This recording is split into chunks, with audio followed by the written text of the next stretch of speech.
In a republic, the power to rule is jointly held by the people and an elected official, called a senator.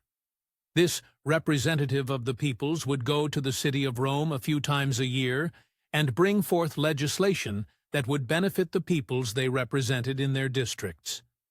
In the birthplace of a republic, as the Roman state began to expand well beyond its borders, this representative form of government, since it was not regulated by any kind of real charter or mandate, began to fall into corruption, bribery, and nefarious dealings of all kinds that benefited the senators more than those they represented.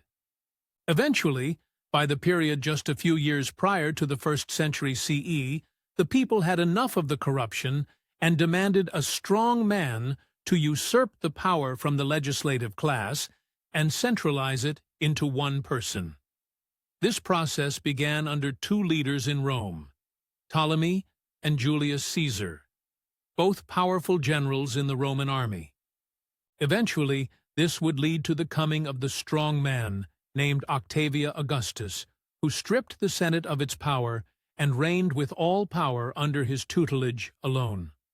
Thus began the end of the Republic and the beginning of Roman imperial reign, which lasted nearly 1,000 years.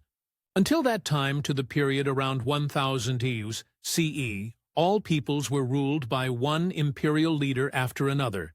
The only thing that really changed were the players, but the style of rule, imperialism, still ruled supreme. If the leader was benevolent, then things went well for the people. But if a despot or tyrant sat on that imperial seat, then life for the common people was a living hell. Nearly 600 years ago, many people, especially those in Western Europe, had enough. They wanted to be free from despotic rule.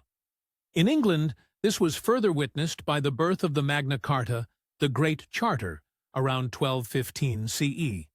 For the first time that we know of, an English monarch named King John agreed in principle to put in writing certain guarantees of safety and protection by the monarch that would benefit the wealthy class, barons and merchants of standing from seizure of property and goods.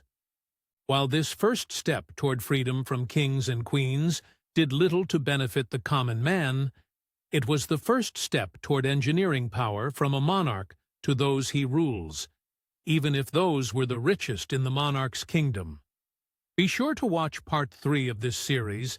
The link for it is in the description below, along with links to my Schmooze Views Locals community and blogger page.